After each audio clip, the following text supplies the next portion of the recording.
శ్రీ శారదాపీఠం, శృంగేరి శారదాపీఠం నుండి సంపూర్ణ ఆశీస్సులు పొందినవారు పీఠం తరఫున తెలుగు రాష్ట్రాలకు సంచాలకుగా నింపబడ్డారు. ఇటువంటి విశిష్ట వ్యక్తి మనకు ఒకటి కాదు ఏకంగా 5 సెషన్స్ కేటాయించడం మనకు చాలా అదృష్టం. వేదగాతి పరిషత్ తరఫున వారికి ప్రత్యేకంగా ధన్యవాదాలు. మేము అడగంగానే అడిగిన తడువుగా భజగోవిందం సెట్ చెప్తాను 5 సెషన్స్ కావాలి అని వారందట వారే అడిగి మరీ తీసుకోవడం మాకెంతో ఆనందదాయకంగా ఉంది. ఇది చెప్పడానికి చాలా సంతోషంగా కూడా ఉంది. ఎందుకంటే అడగంగానే వారు నేను చెప్తాను నాకు 5 సెషన్స్ కావాలి అన్నారు. చాలా సంతోషం. ఇంకా మీరు మీ ప్రవచనం మొదలు పెట్టచ్చు.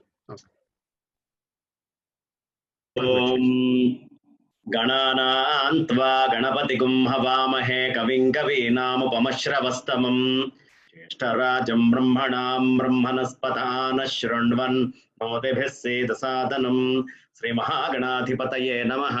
ప్రణో దేవీ సరస్వతీ వాజేభిర్వాజినీవతి హేనామ విత్రియవత్.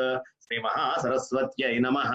గురుర్బ్రహ్మా గురుర్విష్ణుః గురుదేవో మహేశ్వరః.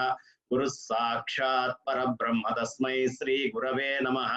శ్రీ గురుభ్యో నమః. శృతి స్మృతి పురాణానామాలయం కరుణాలయం నమామి భగవత్పాద శంకరం లోకశంకరం. శంకరం శంకరాచార్యం కేశవం బాదరాయణం సూత్రభాష్యకృతౌ వందే భగవంతౌ పునః పునః. నారాయణ సమారంభాం వ్యాస శంకర మధ్యమాం అస్మదాచార్య పర్యంతాం వందే గురు పరంపరాం. గురవే సర్వలోకానాం విషజే భవరోగిణాం విధయే సర్వ విద్యానాం దక్షిణామూర్తయే నమః. అవిద్యారణ్యకాంతారే ప్రాణినాం భ్రమతాం సదా విద్యామార్గోపదేష్టారం విద్యారణ్య గురుం భజే. అజ్ఞానాం జాహ్నవీతీర్థం విద్యాతీర్థం వివేకినాం సర్వేషాం సుఖదం తీర్థం భారతీ తీర్థమాశ్రయే. విద్యా వినయ సంపన్నం వీతరాగం వివేకినం వందే వేదాంత తత్వజ్ఞం విధుశేఖర భారతీం. శారదా శారదాంభోజ వదనా వదనాంబుజే సర్వదా సర్వదాస్మాకం సన్నిధి సన్నిధిం ప్రియాత్. సభాకల్పతరం వందే. చాలా విశేషమైనటువంటి రోజు. ఎందుకు విశేషము అనే మాట వాడాను అంటే, ఏనాడు భగవత్ చింతన కోసం కొంత సమయాన్నైనా మనం వెచ్చిస్తామో, ఏనాడు భగవంతుడి యొక్క గుణగణాలు తెలుసుకోవడానికి మనం పరితపిస్తామో, ఏనాడు భగవంతుడిని తెలుసుకోవడానికి అవసరమైనటువంటి తత్వాన్ని మనం హృదయంలో పెట్టుకుంటామో, అది నిజమైనటువంటి సుదినం. ఇవాళ చాలా శుభదినం, చాలా విశేషమైనటువంటి రోజు. ఇవాళ అందరము కలిసాం. ప్రస్తుతానికి మనందరి పరిస్థితి కూడా ఏ దేశం వాళ్ళైనా ఎక్కడికి వెళ్ళినా ఎక్కడ కాలిడినా ఏం చేసినా లాక్డౌన్ లో ఉండాల్సింది తప్ప వేరే ఏమీ లేదు అనేటటువంటి పరిస్థితుల్లోనే అందరము ఉన్నాము. ఏమిటయ్యా ఈ లాక్డౌన్ అంటే, కాళిదాసు ఒక అద్భుతమైన ఉపమానం చెప్తాడు మనకి. ఏమిటయ్యా అంటే, ఒక అద్భుతమైనటువంటి పువ్వు ఉంది. తుమ్మెద బాగా గ్రీష్మ ఋతువు బాగా చలికాలంలో వచ్చి ఆ పద్మం మీద వాలింది. వాలి పాపం మధువు తాగుదామని చూసే లోపలికి అది ఆ నీళ్లల్లోకి వెళ్ళి కాలు ఇరుక్కుంది మంచులోకి. కింద కుంగితే మధు అందట్లేదు. పైకి ఎగిరిపోదామా అంటే కాలు ఇరుక్కుపోయి కూర్చొని ఉంది. కాలు ఇరుక్కుపోయి కూర్చొని ఉన్నటువంటిది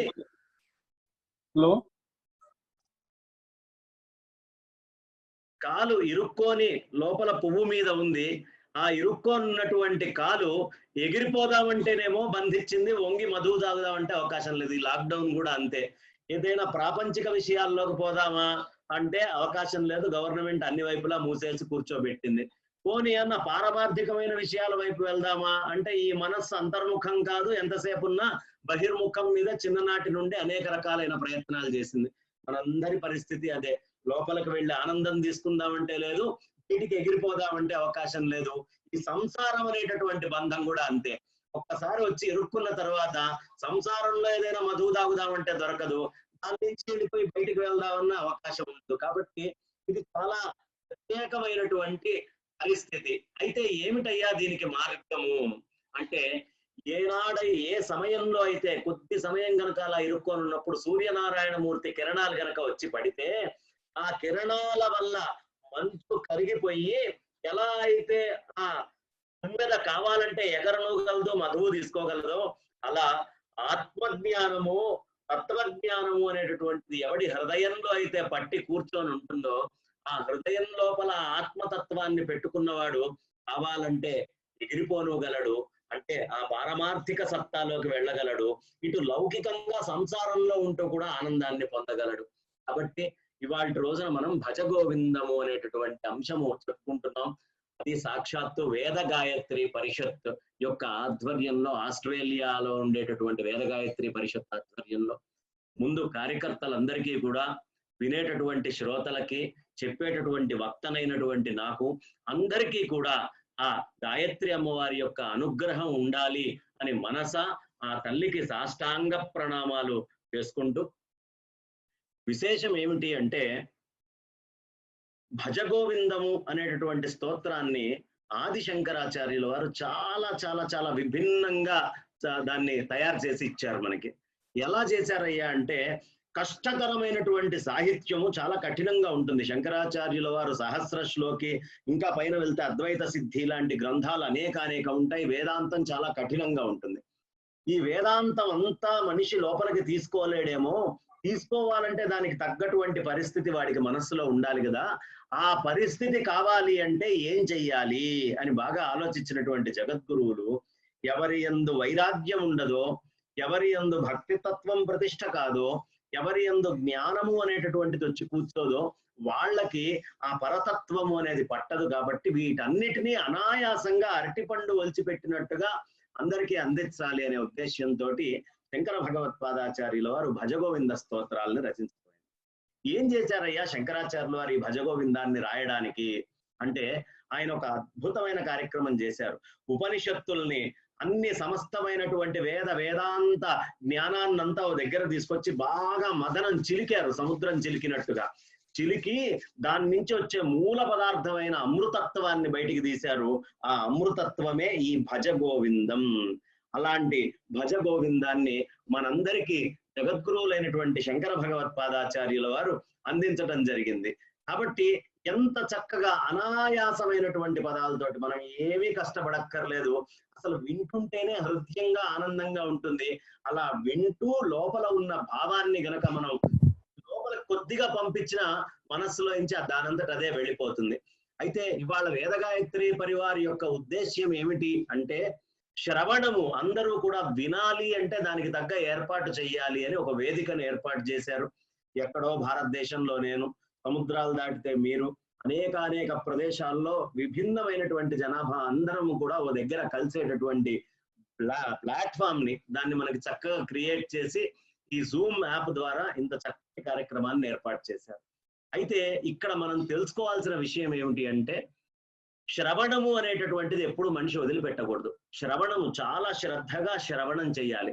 అందుకనే మనకి నవరంధ్రాలు, కళ్ళు, ముక్కు, చెవులైతేనేంటి, పైన ఉండే బ్రహ్మరంధ్రం ఏంటి, మిగతా అన్ని రంధ్రాలు కూడా, వాయుపస్థ గుదాది రంధ్రాదులు కూడా మనంతట మనం బిగించి మూసుకోవచ్చు. భగవంతుడు కళ్ళు కావాలంటే ఇట్లా మూయటానికి రెప్పలు ఇచ్చాడు, ముక్కు కావాలంటే బంధించవచ్చు, మూతి కావాలంటే మూసేసేయచ్చు.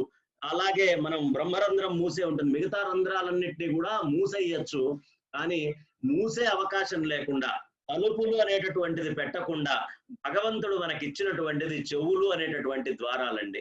ఇవి ఎమర్జెన్సీ, ఎట్టి పరిస్థితుల్లోనూ దీన్ని జాగ్రత్తగా పెట్టుకోవయ్యా. అందుకనే ప్రపంచంలో అన్నిటికంటే మొట్టమొదటి సాధనమైనటువంటిది ఏది అంటే శ్రవణము, చెవు ద్వారా, శ్రవణేంద్రియము ద్వారా చెయ్యండి అని చెప్తారు.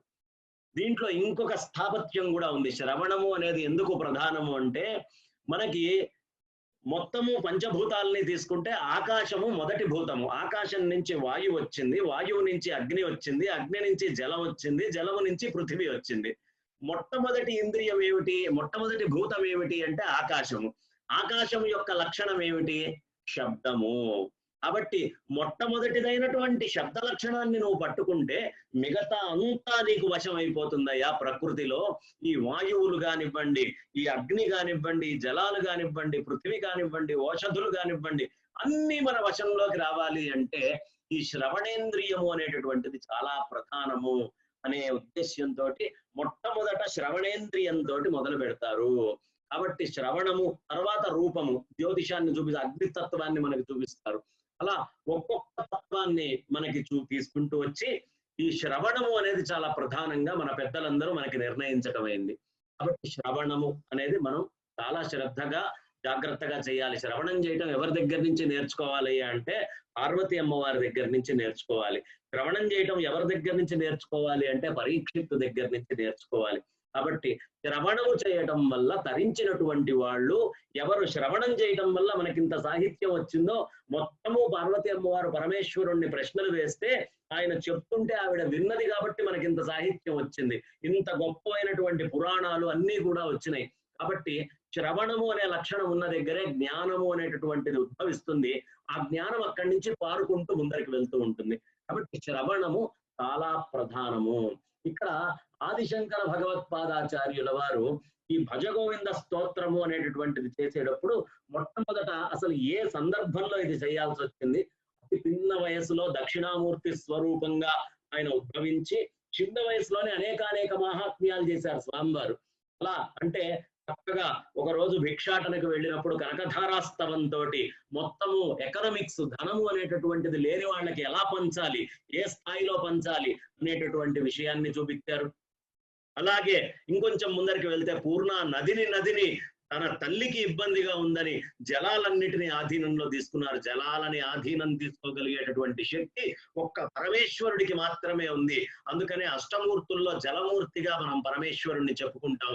సాక్షాత్తు శంకర సాక్షాత్ అని చెప్పుకుంటాం. కాబట్టి ఆయనే శంకరాచార్యుల వారే శివుడే శంకరులు. శంభోర్మూర్తి స్థిరతి భువనే శంకరాచార్య రూప అని మనం చెప్పుకుంటాం. కాబట్టి ఆయన జలాలని చాలా చక్కగా ఇట్లా ఒడిసి పట్టేవారు. మీకు ఈ ఒక్క సందర్భం పూర్ణా నదిని మరలించే దగ్గరే శంకరాచార్యుల వారు జలాన్ని పట్టుకోలేదు. ఇంకొక దగ్గర కూడా జలాలని వారు ఇచ్చేయటం జరిగింది. ఎట్లా అంటే నర్మదలో గోవిందపాదుల వారి దగ్గరికి ఆయన వెళ్ళినప్పుడు అక్కడ నర్మదా నది ఇట్లా పొంగుతోంది మధ్యప్రదేశ్ లో ఓంకారేశ్వరం దగ్గర. పొంగి కొండ మీదకి వచ్చి జనాలందరూ ఇబ్బంది పడుతూ ఉంటే శంకరాచార్యుల వారు ఒక్క కమండలాన్ని మంత్రించి నర్మదలో వేస్తే ఆ నీళ్లు మొత్తము కూడా ఈ కమండలం తాగేసింది. అప్పుడు నర్మదా నది ప్రార్థిస్తే మళ్ళీ వెంటనే నర్మదా నది నీళ్లను వదిలిపెట్టారు. అని వదిలిపెడుతూ శంకర్లు మనకు ఒక విషయం నేర్పించారు. అహంకారము అనేటటువంటిది ఎప్పుడూ కూడదు. అహంకారం మనకు ఉండకూడదు. నర్మదని బంధించిన వ్యక్తి ఆ నర్మదని వదిలిపెట్టినటువంటి శంకరాచార్యుల వారు నర్మదా నది బయటికి రాగానే ఒక చిన్న కీర్తనతోటి అహంకారం పనికిరాదు అనే విషయాన్ని మనకు చూపిస్తారు. నమామి దేవి నర్మదే త్వమామి పాద పంకజం. అమ్మా నర్మదా, నీ నేను నమస్కరిస్తున్నాను అనేటటువంటి విషయాన్ని మనకి స్పష్టంగా అక్కడ తెలియపరుస్తారు. ఇలా రకరకాలైనటువంటి అంశాలని శంకర భగవత్పాదాచార్యుల వారు మనకి చూపించడం జరుగుతుంది. ఆయనే పరమేశ్వరుడు అని చూపించడానికి. అలాంటి శంకరులు చిన్న వయసులోనే వేదాంగాలన్నిటినీ పూర్తి చేసుకొని అనేక మహాత్మ్యాలను చేస్తూ నువ్వెవరు అంటే నేను ఈ మనస్సుని కాదు, బుద్ధిని కాదు, చిత్తాన్ని కాదు, అహంకారాన్ని కాదు, పుణ్యాన్ని కాదు, పాపాన్ని కాదు, వేదాన్ని కాదు, ప్రాణ సంజ్ఞల్ని కాదు, ఇవేవి కాదు, చిదానందమైనటువంటి పరమేశ్వరుణ్ణి నేను అని సమాధానం చెప్పినటువంటి ఆదిశంకర భగవత్పాదాచార్యుల వారు ఆయన భాష్యం రాయడానికి శిష్యులతో పాటు కాశీ వెళ్తూ ఉన్నారు. ఈ కాశీకి వెళ్ళేటప్పుడు అక్కడ ఒక వృద్ధ బ్రాహ్మడు కూర్చొని చక్కగా డొక్రోండ్ అని వల్లె వేయిస్తున్నాడు పిల్లలందరితోటి. అలా వల్లె వేయిస్తుంటే అయ్యో ఇంకా ఇతను వ్యాకరణం చదువుతున్నాడు. వ్యాకరణం కాదు కదా, ఇక్కడ ఈ యొక్క చిత్తాన్ని పరిపూర్ణంగా పరమాత్మ యొక్క పదపద్మాల మీద పెట్టాల్సినటువంటి వయస్సులో ఇంకా డబ్బు సంపాదించడానికి ఇతను డుక్రున్ అని చెప్పుకుంటూ వెళ్తున్నాడేమిటి, ఇది కాదు అని చెప్పి ఆయన ఒక్కసారి ఆయనకి వినిపించేట్టుగా భజ గోవిందం గోవిందం భజ మూఢమతే సంప్రాప్తే సన్నిహితే కాలే నహి రక్షతి డుక్రుంకరణే అని ఒక్క చిన్న వాక్యం పెద్దగా అనేటప్పటికీ ఒక్కసారి ఆ వృద్ధ బ్రాహ్మణుడు ఇటు చూశాడు. ఏమిటి సంప్రాప్తే సన్నిహితే కాలే నహి నహి రక్షతి డుక్రోన్కరణేనా, అంటే నాకు ఆఖరి సమయం వచ్చినప్పుడు నన్ను ఈ డుక్రోన్కరణం కాపాడదా, మరి ఏం కాపాడుతుంది అన్నట్టుగా చూశారు. చూస్తే భజ గోవిందం భజ గోవిందం గోవిందం భజ మూఢమతే సంప్రాప్తే సన్నిహితే కాలే నహి నహి రక్షతి డుక్రోన్కరణే. భజ గోవిందం గోవిందం భజ మూఢమతే అనేటటువంటి పదప్రయోగం చేశారు.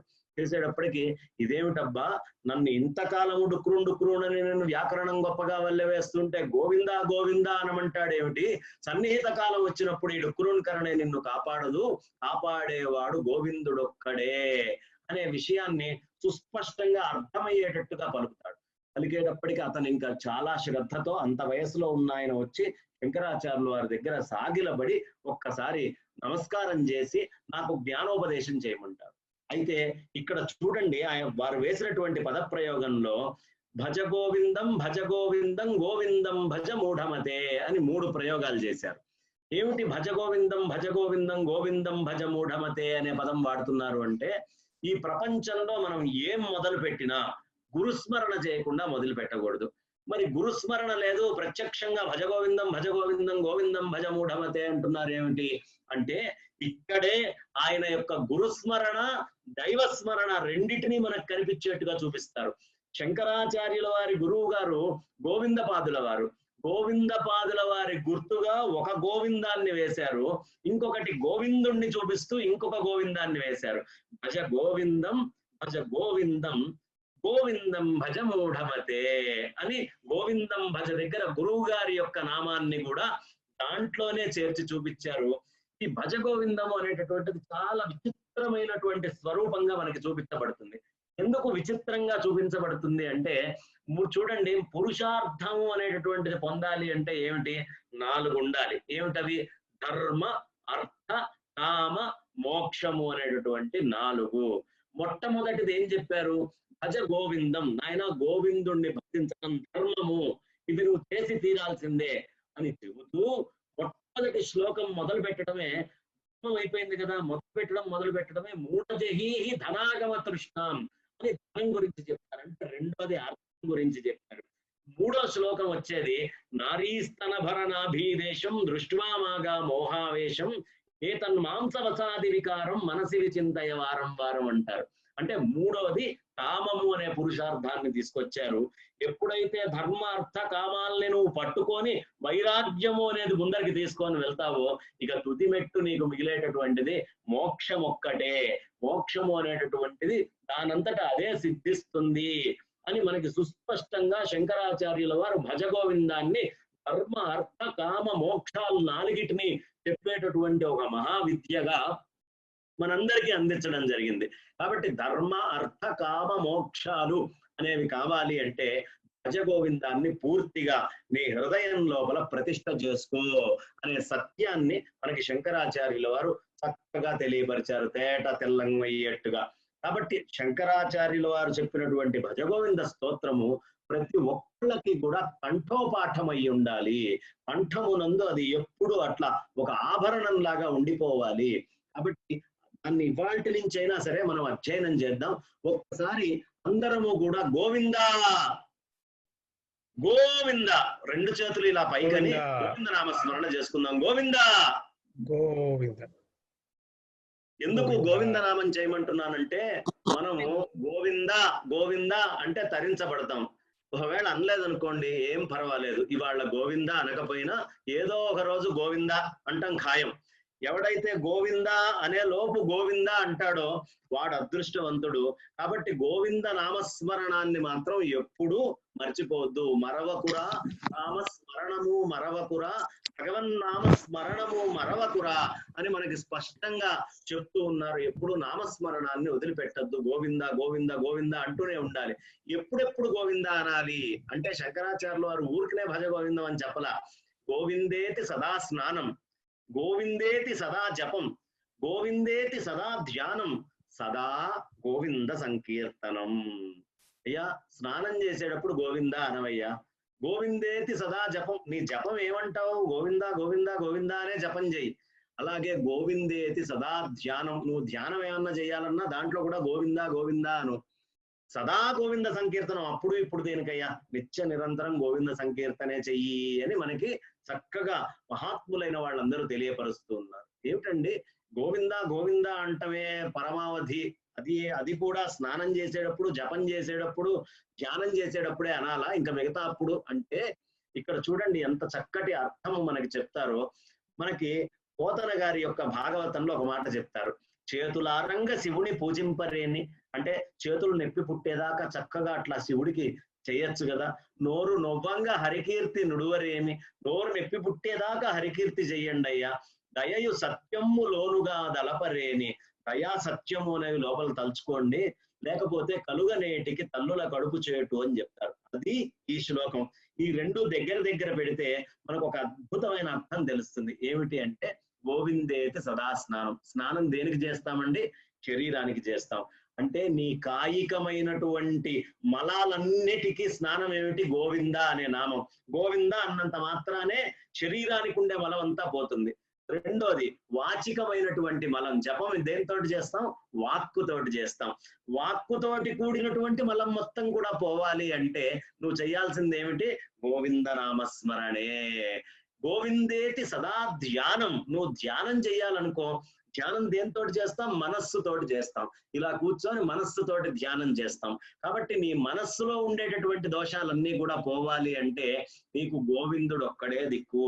అంటే వాచిక, కాయిక, మానసికమైన 3 రకాల తపస్సుల యందు గోవింద నామాన్ని నువ్వు ఆచరించు.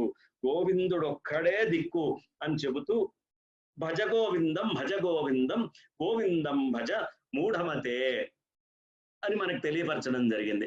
కాబట్టి గోవింద నామాన్ని ఎప్పుడూ మనం వదిలిపెట్టకూడదు.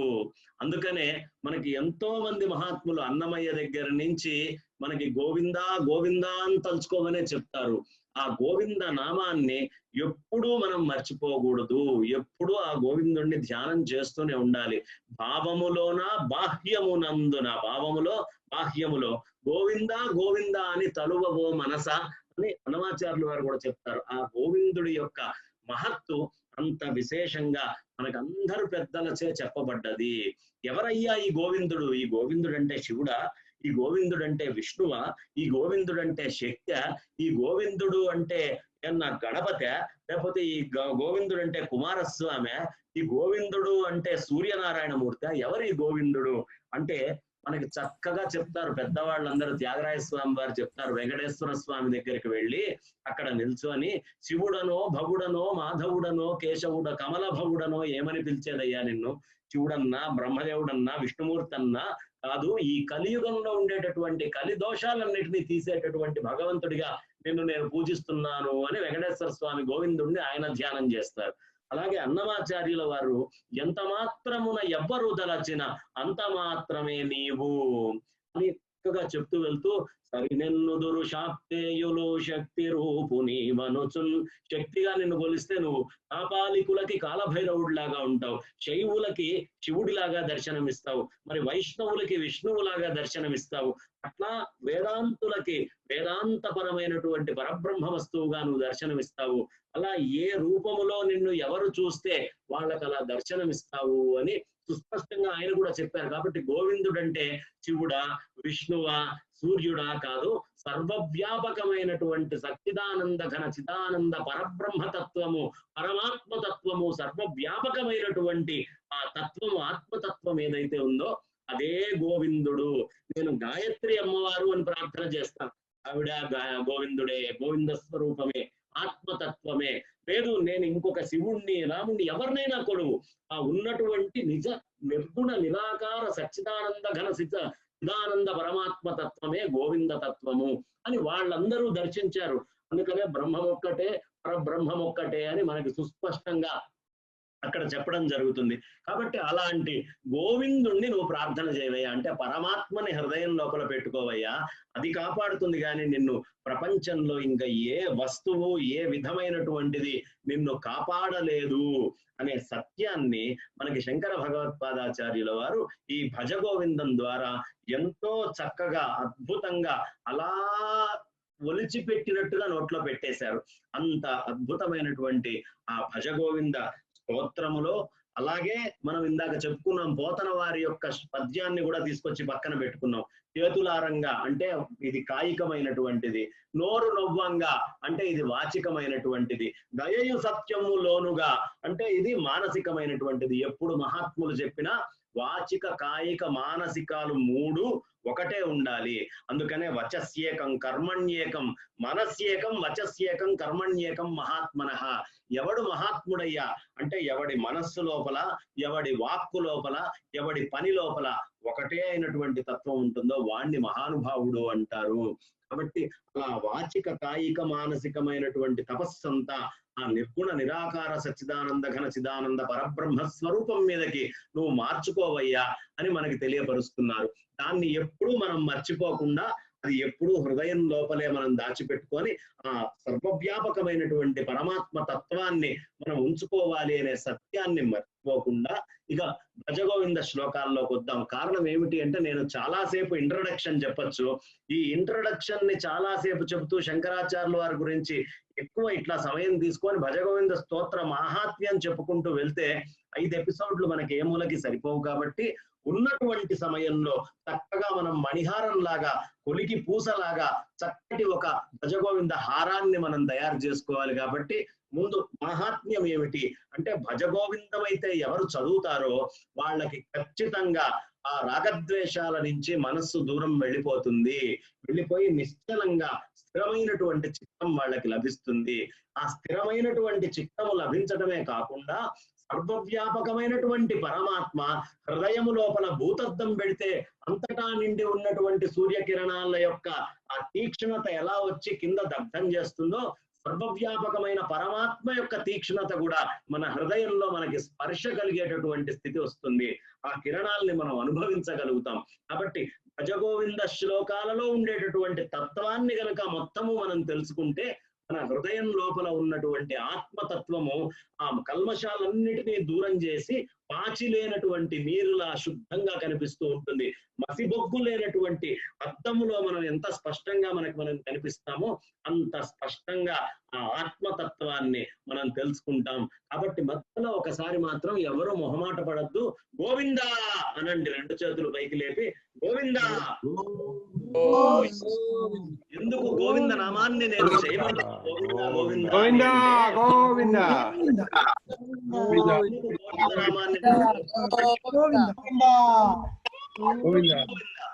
ఎందుకు నేను గోవింద నామాన్ని మధ్యలో చేయమంటున్నాను అంటే, గోవింద నామాన్ని చేస్తే దీన్ని నోరు అంటారు, భగవంతుడి యొక్క నామాన్ని చేస్తే నోరు అంటారు, లేకపోతే రుబ్బురోలు అని పిలుస్తారు.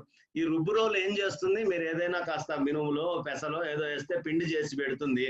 అలాగే భగవన్ నామాన్ని చేయనటువంటి నోరు అనేటటువంటిది ఆ రోలు ఏం చేస్తుంది అంటే పొద్దున్నే 2 ఇడ్లీలో గారెలో వడలో ఏదో వేస్తే పిండి చేసి పెడుతుంది తప్ప ఏ విధమైనటువంటి ప్రయోజనము లేదు. కాబట్టి భగవన్ నామాన్ని మాత్రం మర్చిపోవద్దు.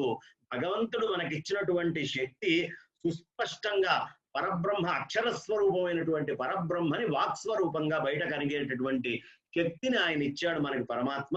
దాన్ని సద్వినియోగం చేసుకొని సాధ్యమైనంత మటుకు భగవన్ నామాన్ని వదిలిపెట్టకుండా ఆ భగవన్ నామము అనేటటువంటిది హృదయం లోపల మనం అందరం ఉంచుకోవాలి.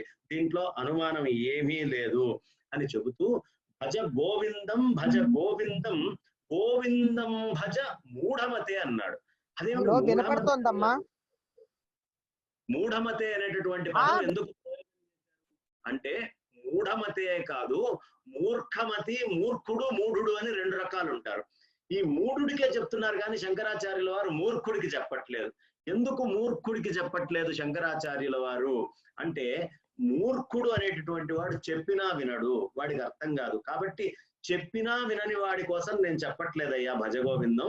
భజగోవిందం నేను చెప్తున్నటువంటిది ఎవరు చెబితే వింటారో అజ్ఞానము వల్ల విషయాన్ని అర్థం చేసుకోలేకపోతున్నారో వాళ్ళ దాకా మాత్రమే నేను మూఢమతే, అలాంటి మూఢులకి మాత్రమే చెప్తున్నాను కానీ మూర్ఖులకి చెప్పట్లేదు. అజ్ఞానం వల్ల తెలుసుకోలేక పాటించని వాళ్ళకి మాత్రమే నేను చెప్తుంది అని మూఢమతే అనేటటువంటి ప్రయోగం చేశారు. మూఢుడికి మూర్ఖుడికి ఇదే తేడా. మూర్ఖుడు చెప్పినా వినడు, మూఢుడు తెలియక పాటించడు, ఒకసారి చెబితే వింటాడు. కాబట్టి సత్యం తెలుసుకోవాలనే తపన ఉండేటటువంటి వాడిని మూఢమతే అనేటటువంటి ప్రయోగం చేశారు. ఇక్కడ మనం మూఢమతే అని చెప్పినటువంటి ఆ స్వామివారి యొక్క లిస్టులో దాదాపు నేనైతే ఆ మూఢుడినే కాబట్టి ఒకసారి తెలుసుకొని జగద్గురువుల యొక్క హృదయాన్ని మనం చక్కగా అర్థం చేసుకొని మనలో ఉన్న మూఢత్వాన్ని పోగొట్టుకుందాం. మూఢత్వం పోవాలి అంటే శంకర భగవత్పాదాచార్యుల వారు చెప్పినటువంటి భజగోవిందాన్ని ఒకసారి విన్నాను, 2 సార్లు విన్నాను, 3 సార్లు విన్నాను కాదు, నిత్య నిరంతరము ఒక పారాయణ లాగా చేసుకుంటూ మన మనస్సుకి ఎప్పటికప్పుడు అవసరమైనటువంటి భక్తి జ్ఞాన వైరాగ్యాలని అందిస్తూ ఉండాలి. ఎందుకు అంటే మనస్సు సామాన్యమైంది కాదండి. మానస వనచర వర సంచారము నిలిపి మూర్తి బాగుగా పొడగనే వారెందరో మహానుభావులు అని త్యాగబ్రహ్మ గారు చెప్పారుగా మనకి. ఈ మనస్సు అనేటటువంటి కోతి ఇక్కడి నుంచి ఆ చెట్టు మీదకి, అక్కడి నుంచి ఇంకో చెట్టు మీదకి అటు ఇటు దూకుతుంది కానీ ఎప్పుడు ఓ దగ్గర కూర్చోదు. కూర్చున్న చేతితోటి అటు గీక్కోవటం, కాలుతోటి ఇటు గీక్కోవటం, ముందరున్నటువంటి కోతి యొక్క ఎదురుగుండా పేలు తీయటం, ఇట్లాంటి పనులు చేస్తుంది కానీ అది ఎప్పుడూ ఊరికినే కూర్చొని ఉండడం అనేది చేయదు. కాబట్టి ఈ మనస్సు అనేటటువంటిది కూడా ఆ కోతి లాంటిదేనయ్యా. ఆ కోతి అటు ఇటు ఎగురుతోంది. ఆ ఎగురుతున్నటువంటి కోతిని ఆ ఎగిరేటటువంటి కోతిని నువ్వు చక్కగా హనుమంతుడిలాగా మార్చుకో. అప్పుడు అది రామచంద్రమూర్తి అనేటటువంటి రాటకి గట్టిగా కట్టబడి అటు ఇటు కదలకుండా ఉంటుంది. కాబట్టి ఈ మానసం అనేటటువంటి వనచరము సామాన్యమైనటువంటి కోతిగా ఉన్నంత దాకా అటు ఇటు దూకుతూనే ఉంటుంది. ఒక్కసారి రామచంద్రమూర్తి ఆ పరమాత్మ తత్వం అనేటటువంటి రాటకి గనక కట్టబడితే అది తప్ప ఇంకొక వస్తువుని చూడటానికి కూడా ఇచ్ఛించదు అనే విషయాన్ని సుస్పష్టంగా శంకర భగవత్పాదాచార్యులు వారు చెప్తున్నారు. కాబట్టి మన మనస్సుని ఆ రాట, ఆ పరమాత్మ తత్వము, ఆ గోవిందుడు అనేటటువంటి రాటకి కట్టేద్దాం. లేకపోతే అది అటు ఇటు సంచారం చేస్తూ ఉంటుంది. ఎప్పటిదాకా మనస్సు మనహ మనహ మనహ అంటూ ఉంటామో బయట భౌతికమైనటువంటి విషయాలను చూస్తాం. ఒకసారి మనహ మనహ అంటే ఈ మనస్సుని అంతర్ముఖం చేసామనుకోండి, నమః అనే పదం వస్తుంది. నా అహహ నేను కాదు అనేటటువంటి సత్యం మనకి తెలిసి ఉండేది రాముడు ఒక్కడే ఊరక చెడిపోకు మనసా అనేటటువంటికి మనం వెళ్తాం. కాబట్టి మనస్సుని బహిర్ముఖం చెయ్యాలా, అంతర్ముఖం చెయ్యాలా అనే విషయాన్ని మనలో మనం స్పష్టంగా తెలుసుకొని ఉండాలి. ఆ మనస్సుని అంతర్ముఖం చేసేటటువంటి ప్రయత్నమే చెయ్యాలి. అది అంతర్ముఖం కావాలంటే ఏం చేయాలి? భజగోవిందం వినాలి. అందుకని మొట్టమొదట శంకరాచార్యుల వారు మొదలు పెట్టడమే మూఢజహీహి ధనాగమ తృష్ణాం కురు సద్బుద్ధిం మనసి వితృష్ణాం యల్లభసే నిజ కర్మోపాత్తం విత్తం తేన వినోదయ చిత్తం. ఈ మొదలు పెట్టడమే భజగోవిందం భజగోవిందం గోవిందం భజ మూఢమతే అన్నారు కదా. మూఢమతే అనే దగ్గర ఆపేసి ఆ తర్వాత మొదలు పెట్టడమే మూఢతోటి మొదలు పెట్టారు. నాయన అజ్ఞానంతో తెలుసుకోకుండా ఉన్నటువంటి ఓ ఆత్మస్వరూపుడా అనే ప్రయోగం అక్కడ మూఢ అనేటటువంటి పదంతో. మూఢ జహీహి ధనాగమ తృష్ణం. ఈ మూఢుడైనటువంటి వాడే ఎప్పుడు నాకు ఎక్కడి నుంచి ధనం వస్తుందా, ఏ విధంగా డబ్బు నేను సంపాదించాలా, లక్షల కోట్లు వచ్చినా తృప్తి లేకుండా ఇంకా నాకు ధనం ఎక్కడి నుంచి వస్తుంది, ఏ విధంగా నేను డబ్బు సంపాదించాలి, ఏం చేస్తే వస్తుంది. దానికి కారణం ఏమిటయ్యా అంటే ఇవాళ వైరస్ పూర్తిగా పాకి ఉన్న అమెరికాలో లాక్డౌన్ ఎలా ఎత్తేయాలా, ఆర్థిక వ్యవస్థని ముందు చూసుకోవాలి. మనుషులు కొంతమంది ఉంటే ఉన్నారు, పోతే పోయారు. ఎందుకంటే ఆర్థికమైనటువంటి సంపత్తికి మరిగినటువంటి వాడు ఎట్టి పరిస్థితుల్లోనూ డబ్బు లేకుండా ఉండలేడు. ఎప్పుడు వాడు ఆ డబ్బును చూస్తూ ఉండాలి అనే యావలో ఉంటాడు. కాబట్టి మూఢజహీహి ధనాగమ తృష్ణం. ఎప్పుడు ధనం కావాలి అనే ప్రయత్నం చేస్తూ ఉంటాడు. కానీ ఎప్పుడు ధనము అనేటటువంటిది మనకి ఎంత అవసరమో అంతే చూసుకోండి అయ్యా అని మొత్తం సూక్ష్మంగా అలా పైన కనుక చూసుకుంటూ వెళ్తే మూఢజహీహి ధనాగమ తృష్ణం కురు సద్బుద్ధిం మనసి వితృష్ణం, నా మనస్సు లోపల సద్బుద్ధినిచ్చి తృష్ణ నుంచి నన్ను దూరం చేయవయ్యా, కోరికల నుంచి దూరం చేయవయ్యా.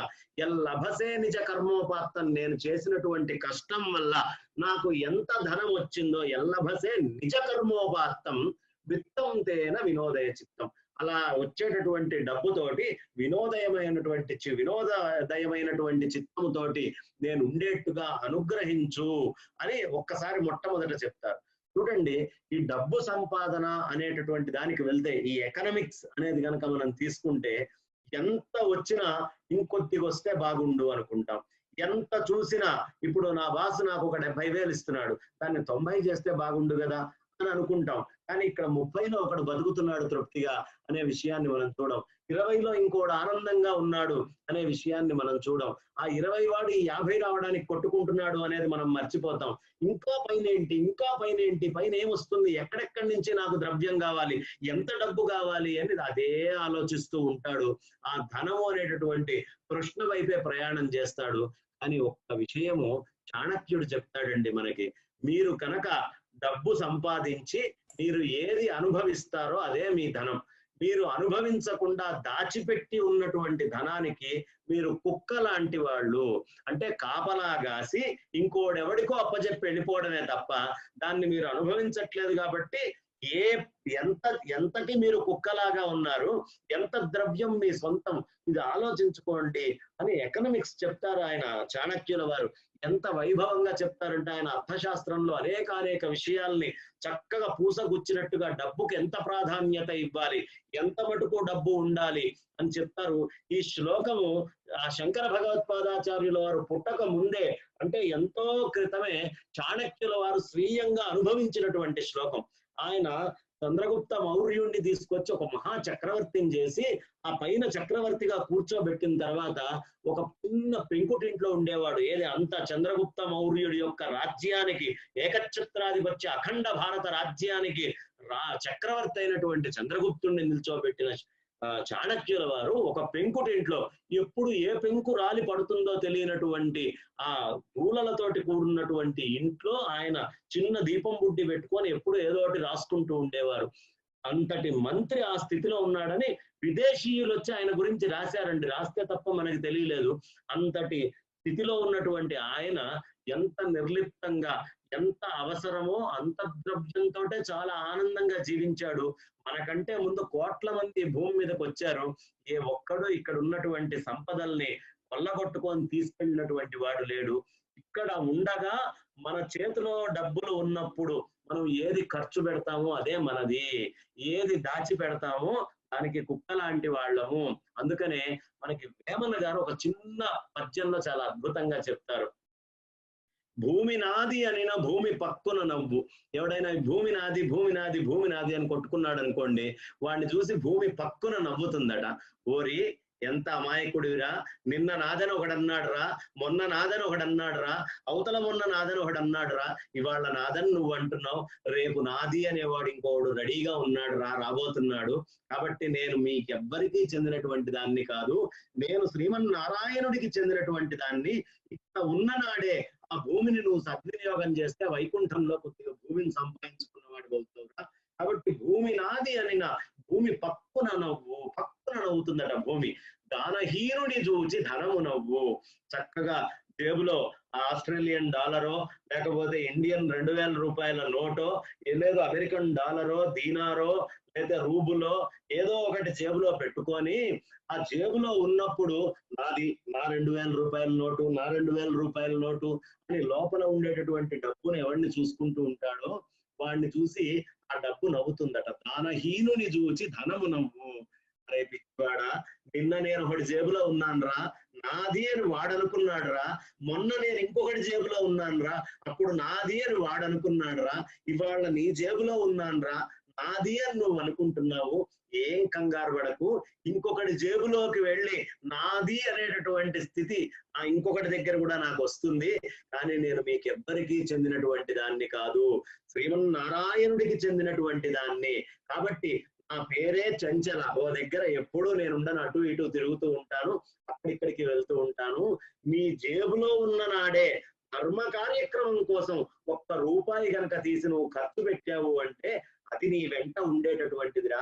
ఆ వైకుంఠంలో ఆ దానము ఆ ధర్మము నిన్ను కాపాడుతుంది తప్ప ఇంకా ఏది కాపాడలేదు అనే విషయాన్ని చెప్తూ దానహీనుని చూచి ధనము నవ్వు, దానహీనుని చూచి ధనము నవ్వుతుంది.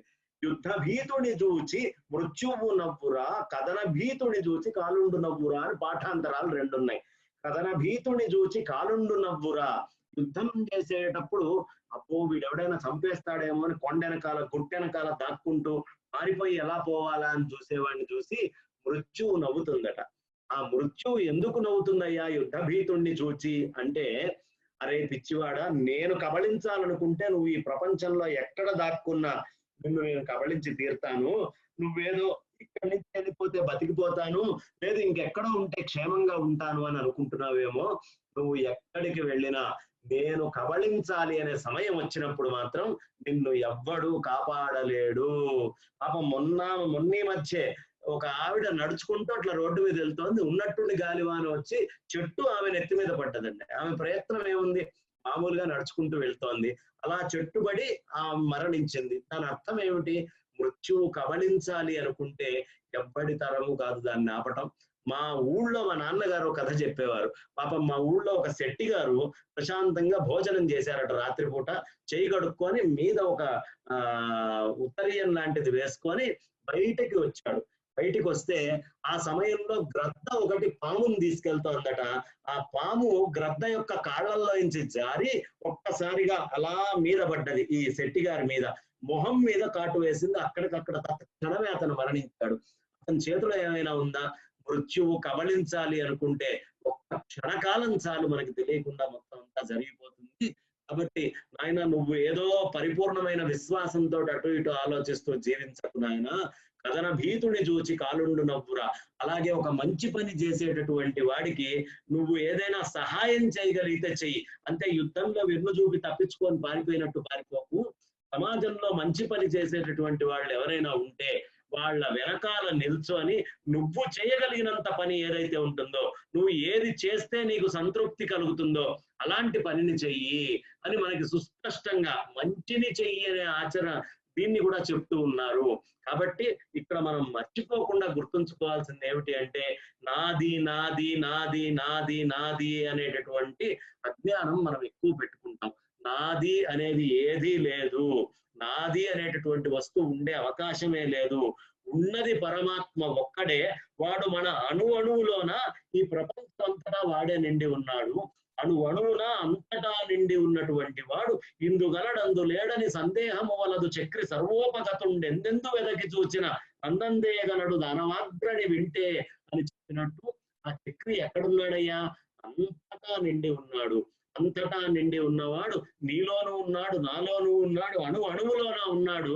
కాబట్టి అణువులో నిండి ఉన్నటువంటి ఆత్మతత్వాన్ని తెలుసుకోవయ్యా, ఆ గోవిందుణ్ణి తెలుసుకో. ఎందుకు అంటే ఆఖరి శ్వాస వదిలిపెట్టేటప్పుడు నీకు సంబంధించిన వాళ్ళు గాని, నువ్వు తీసుకొచ్చినటువంటివి గాని, నీ ధనము నువ్వు ఎంతైనా సంపాదించినటువంటి ధనము గాని ఏది నీ వెంట రాదు. నీ వెంట వచ్చేటటువంటి వాడు, నీ వెంట ఎప్పుడూ ఉండేటటువంటి వాడు, అజ్ఞానంతో వాడు వేరు నువ్వు వేరు అనుకున్నటువంటి సర్వవ్యాపకమైనటువంటి పరమాత్మ తప్ప ఇంకొక వస్తువు లేదు అని మనకి స్పష్టంగా అక్కడ తెలియపరుస్తున్నారు. మూఢ జహీహి ధనాగమ తృష్ణం.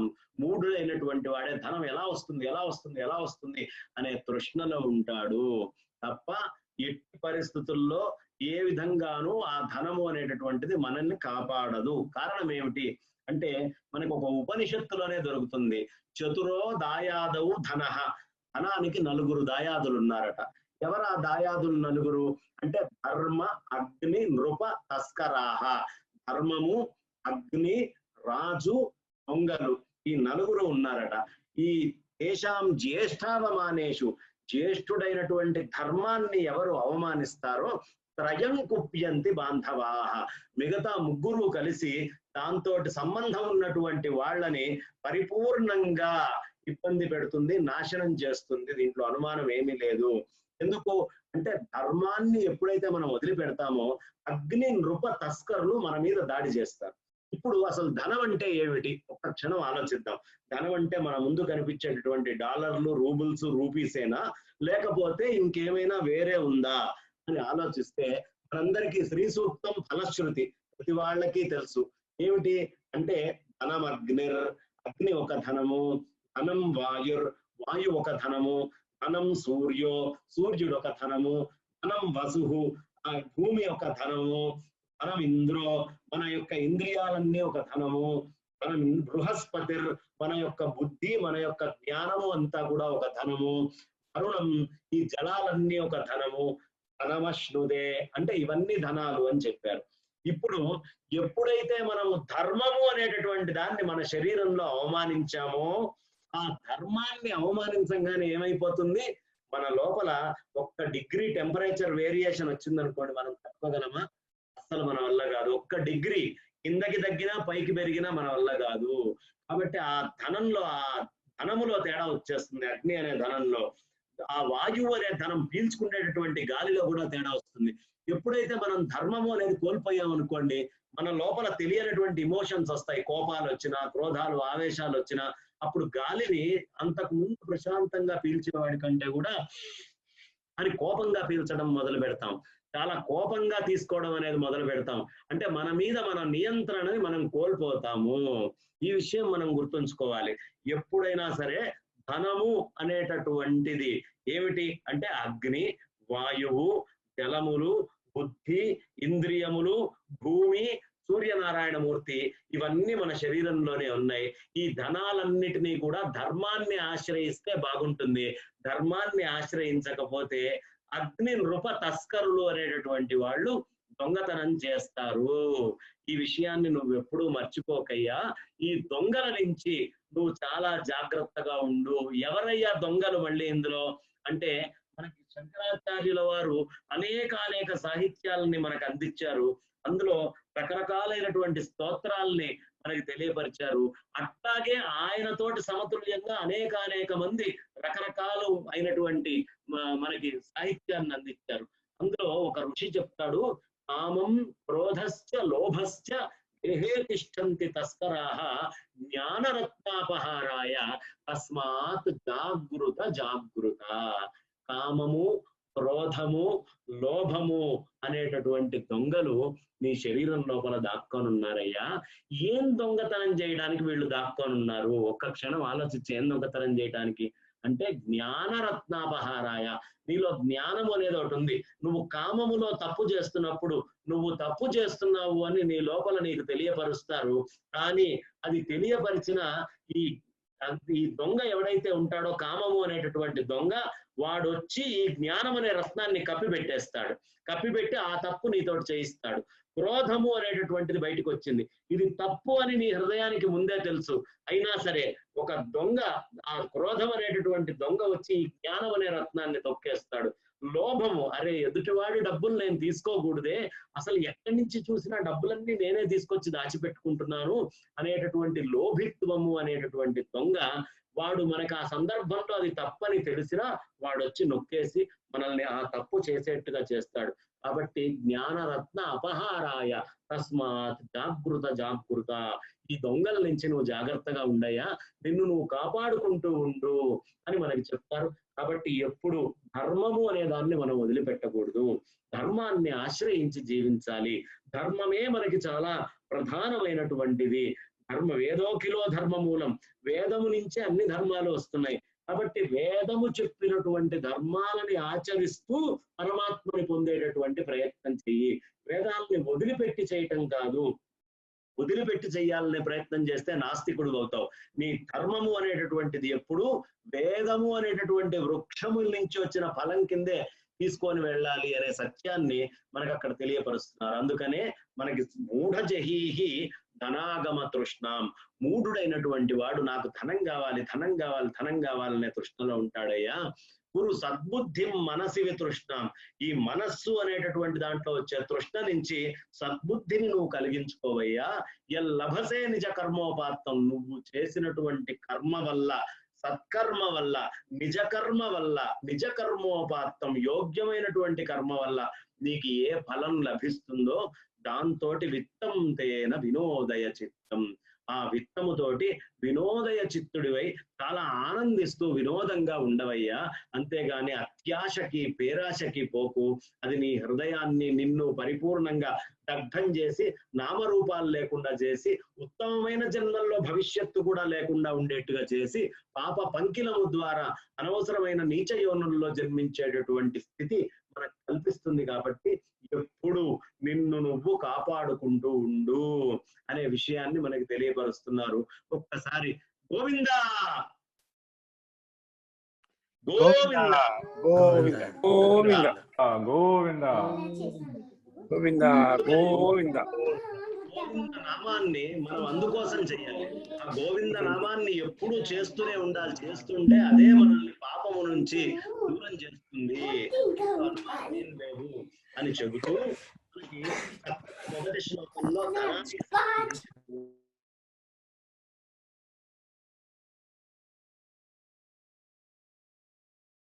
ఏమిటి? భజ గోవిందం భజ గోవిందం గోవిందం భజ మూఢమతే సంప్రాప్తే సన్నిహితే కాలే నహి నహి రక్షతి డుక్రోన్కర్ణి.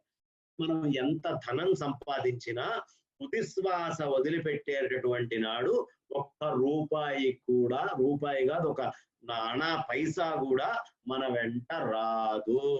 ఈ సత్యాన్ని మనం ఎప్పుడూ మర్చిపోకూడదు అనే విషయాన్ని మనకి సుస్పష్టంగా శంకర భగవత్పాదాచార్యులు వారు తెలియపరుస్తున్నారు. ఏం చెప్తున్నారంటే, మూఢుడిలాగా డబ్బు వెనకాల పడుతున్నావయ్యా, మూర్ఖుడిలాగా విననటువంటి స్థితి తెచ్చుకోకు, మూఢత్వం నుంచి వెనక్కిరా, నువ్వు చేసిన సత్కర్మ వల్ల నీకేది లభిస్తుందో దాంతో తృప్తిగా ఉండు, గ్రీడీ కాకు, డోంట్ బికమ్ టూ గ్రీడ్, మీరు గ్రీడీ కాకండి అనే విషయాన్ని మనకి శంకరాచార్యుల వారు మొట్టమొదటి శ్లోకంలో తెలియపరుస్తూ రెండో శ్లోకం మొదలు పెడతారు.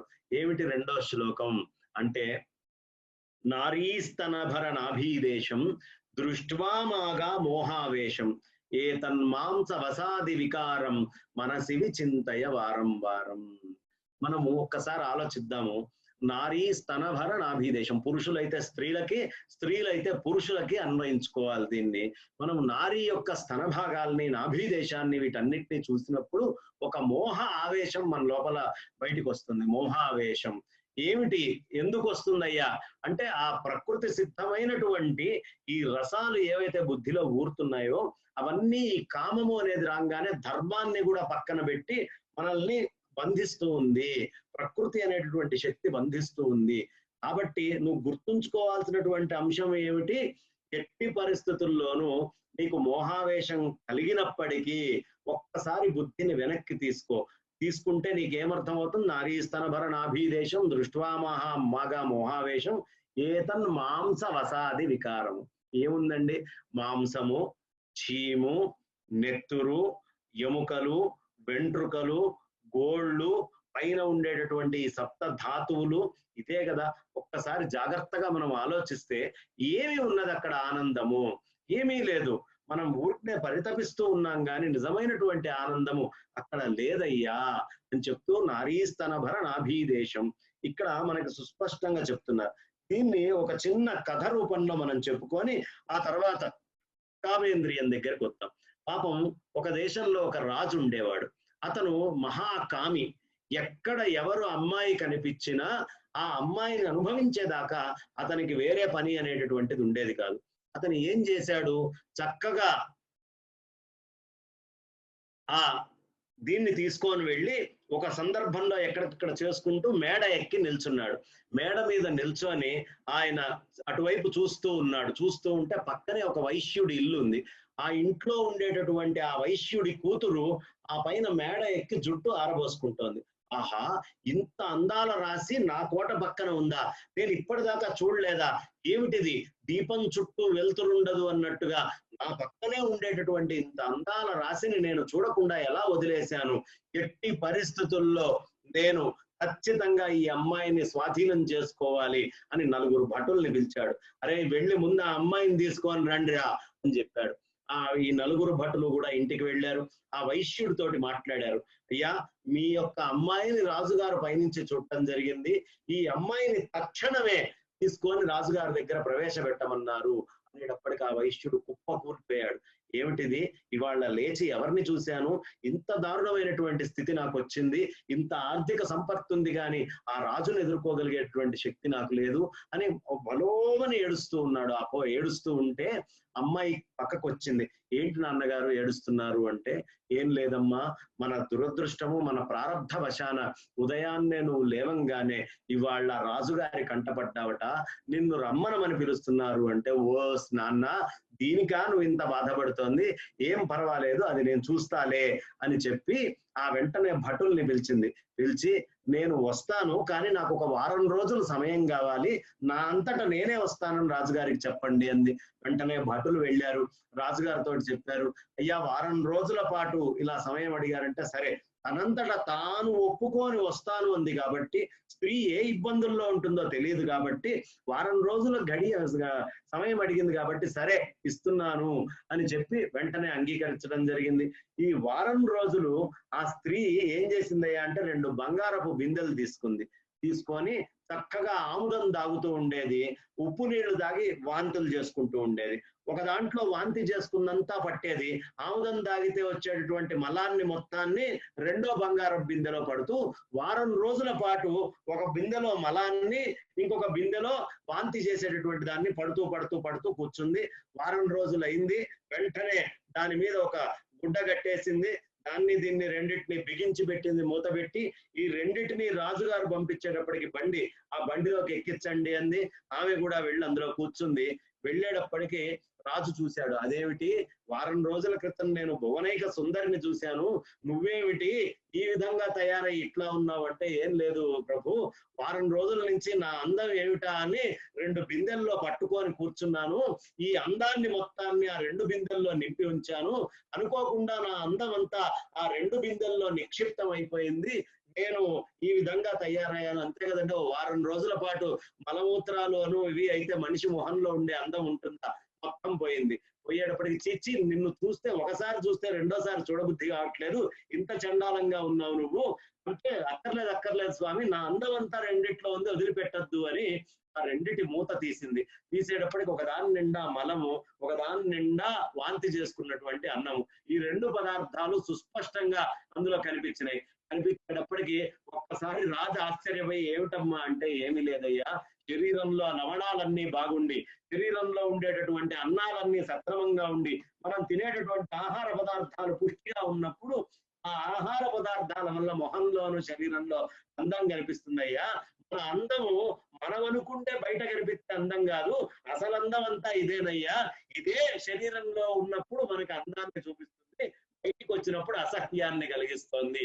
ఈ అసహ్యాన్ని ఆ ముఖమునందే నువ్వు దర్శించగలిగిన నాడు నిజమైనటువంటి వాడి అవుతావంటే, వెంటనే ఆ రాజు కొడుకును పిలిచి వాడికి పట్టాభిషేకం చేసి వాడికి ఈ స్త్రీలోలత్వం ఇవన్నీ వదిలేసి అడవుల్లోకి వెళ్ళి వానప్రస్థం తపస్సు చేసుకొని పరమాత్మని పొందాడు. కాబట్టి అందము అంటే ఏమిటి, మనం చూసేటటువంటి అందమే కాదు. అందుకనే శంకర భగవత్పాదాచార్యుల వారు సుస్పష్టంగా మనకి నారీస్థల భరణాభిదేశం దృష్ట్వామాగా మోహావేశం ఏతన్ మాంస అవసాది వికారం మనసి విచింతయ వారం అంటే వారానికి ఒకసారి చింతన చేయమన్నారని కాదు, వారం అంటే ఎప్పటికప్పుడు నిరంతరం దాన్ని స్మరణ చేస్తూ ఉండు అనే విషయాన్ని మనకి సుస్పష్టంగా ఆయన తెలియపరిచారు. కాబట్టి మనం గుర్తుంచుకోవాల్సింది ఏమిటి అంటే, అనుక్షణము ఆడవాళ్ళైనా మగవాళ్ళైనా ఒకళ్ళకొకళ్ళు తలుచుకోవాల్సింది ఏమిటి అంటే, ఎప్పుడు ఇది అశాశ్వతమైనటువంటిది అనే సుస్పష్టమైన విషయాన్ని తెలియపరుస్తున్నారు. చూడంగానే ఆ వాంతులు విరోచనాలు అనేటటువంటి విషయాన్ని గుర్తు తెచ్చుకోగలిగితే వైరాగ్య సంపత్తి నిలుస్తుంది. గుర్తు తెచ్చుకున్నంత మాత్రాన మహా సన్యాసధారులు కాషాయధారులు అవుతారు అనుకోవద్దు. అయినప్పటికీ కామం అనేటటువంటిది పనిచేస్తుంది. కాకపోతే ధర్మబద్ధమైనటువంటి కామము అనేది చాలా యోగ్యమైనటువంటి కామము అని పెద్దవాళ్ళు మనకి చెప్పారు. ఏమిటి శరీరం? ఒక్క క్షణం మనం ఆలోచిద్దాం. అమేధ్యపూర్ణ క్రిమిజాల సంకులం. ఈ శరీరం అంతా అమేధ్యంతో నిండి ఉంది. ఏమిటి అమేధ్యం అంటే? చీము, నెత్తురు, ఇదే కదా అమేధ్యపూర్ణ. క్రిమిజాల సంకులం. ఒక మైక్రోస్కోప్ కనుక ఎవరికైనా దొరికితే తెచ్చి పెట్టుకొని ఈ చేతుల్ని కానీ ఈ శరీరాన్ని కానీ ఎక్కడ చూసినా కొన్ని కోట్ల క్రిములు అట్లా తిరుగుతూ కనిపిస్తాయి. క్రిమిజాల సంకులం, అన్ని క్రిములు తిరుగుతాయి. దాంట్లో పెట్టి చూసిన వాడు అన్నం తినమన్నా తినలేడు. ఏమిటి ఇన్ని క్రిములు తిరుగుతున్నాయని భయపడతాడు. క్రిమిజాల సంకులం స్వభావ దుర్గంధం అశేషం అద్భుతం. ఎప్పుడు దుర్గంధం వస్తూనే ఉంటుంది, అశేషంగా ఆగకుండా వస్తుంది. లేకపోతే ఇన్ని సబ్బుల కంపెనీలు ఎలా బతుకుతాయి? ఇన్ని సబ్బుల కంపెనీలు బతుకుతున్నాయి అంటేనే మన లోపల ఆగకుండా నిత్య నిరంతరము ఆ దుర్వాసన అనేటటువంటిది వస్తుంది. కాబట్టే కొత్త కొత్త కంపెనీలు పుట్టుకొస్తున్నాయి. అవేద్యపూర్ణ క్రిమిజాల సంకులం. ఆ క్రిములకు తోడు ఇప్పుడు ఏదో కొత్త రకమైనటువంటి వైరస్ వచ్చింది. ఇక శానిటైజర్లు కూడా బాగా అమ్ముడుపోతున్నాయి. కాబట్టి అవేద్యపూర్ణ క్రిమిజాల సంకులం స్వభావ దుర్గంధం అశేషం అద్భుతం. ఎంత అద్భుతం అండి! ఎప్పుడు దుర్గంధం వస్తూనే ఉంటుంది శరీరంలో. అందుకనే మనం రకరకాలైనటువంటి అందాలు, మేకప్లు అన్ని చేస్తూ ఉన్నాం. ఒక్క క్షణం ఆలోచించండి. కళేబరం మూత్ర పురీష భాజనం. అద్దం ముందరికి వెళ్ళి ఇటు దూగుతాం, అటు దూగుతాం. అనేక సార్లు మనం అద్దం చూసుకుంటూ ఉంటాం. ఎంత అందంగా ఉన్నాను నేను, ఇవాళ బాగున్నానా, హౌ యామ్ ఐ లుకింగ్ అని 100 సార్లు ఆలోచిస్తాం. కానీ ఒక్క క్షణం ఆలోచించండి. కళేబరం మూత్ర పురీష భాజనం. ఈ కళేబరము అనేది మూత్రము పురీషము అనే రెండిటితోటి నిండి ఉంది. అంటే it is nothing but A moving drainage. ఎప్పటికప్పుడు చక్కగా నడుస్తూ ఉండేటటువంటి డ్రైనేజ్ తప్ప ఈ శరీరం ఏదీ కాదు అనే సత్యాన్ని మనం ఎప్పుడు మర్చిపోకూడదు. కళేబరం మూత్ర పురీష భాజనం రమంతి మూఢాహ. మూఢైన వాడు ఈ శరీరం నేను, ఈ శరీరం నేను అంటాడు. ఎప్పుడైతే ఈ శరీరం నువ్వు అన్నావో, మలము నువ్వే అయ్యావు, మూత్రము కూడా నువ్వే అయ్యావు. ఈ విషయాన్ని గుర్తుంచుకో. ఎవడికి వాడు మలము, వాడు మూత్రము కావాలి అనుకుంటే వాడు ఈ శరీరం నేను అని చెప్పుకోవాలి. రమంతి మూఢాహ. ఈ మలమూత్రాలతోటే రమించేటటువంటి మూఢుడు వాడవుతాడు. విరమంతి పండితాహ. పండితుడైన వాడు నేను ఈ శరీరము అనేటటువంటి భ్రాంతిని వదిలిపెట్టి ఇతరత్రా విషయాల్లోకి వెళ్తూ ఉంటాడు. కాబట్టి రమంతి మూఢాహ విరమంతి పండితాహ. ఎన్నిసార్లు మనం నేను నేను అని అనుకుంటూ ఉన్నామో, ఆ నేను లోపలే కడుపు లోపల ఉండేటటువంటి సివరేజ్ బోర్డ్ ఏదైతే ఉందో దాన్ని ఒక్కసారి గుర్తు చేసుకుంటూ ఉండాలి. అప్పుడు మనం నేను కాదు నాహం నాహం నాహం అనేటటువంటి మాట మనలోంచి బయటకు వస్తుంది. ఎప్పుడు సివరేజ్ బోర్డును మర్చిపోయి మిగతా విషయాలన్నీ గుర్తుంటాయో, నేనయ్యా, పని చేసింది నేను, ఇది చేసింది నేను, చేసింది నేను, ఆ గొప్పతనం నాది అని ఇన్ని రకాలుగా చెప్పుకుంటాం. కానీ ఒక్కసారి గనక ఆ రెండింటినీ గనక మనం గుర్తు తెచ్చుకుంటే, చేసే పని నేను కాదయ్యా, లోపల ఉంది కూడా నేను కాదు, మీకో దండం, నా వల్ల కాదు, నేను అది కాదు. మరి నువ్వేమిటయ్యా అంటే అంతటా నిండి ఉన్న ఆత్మస్వరూపుణ్ణి నేను.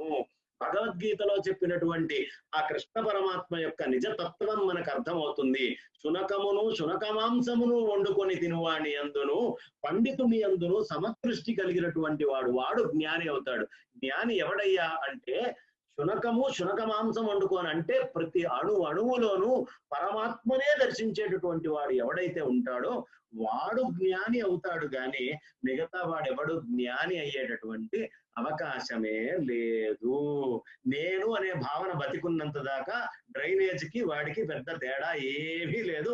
నిస్సంకోచంగా ఈ విషయం గుర్తుంచుకోవచ్చు. ఇది 10 సార్లు ఎందుకు చెప్తున్నాను అంటే, ఇది అయినా ఆలోచించి నేను ఈ శరీరం కాదు అనే స్థితిలోకి ప్రతి మనిషి వెళ్ళాలి అనే ఉద్దేశంతో ఈ మాటను నేను ఇన్నిసార్లు చెప్తున్నాను.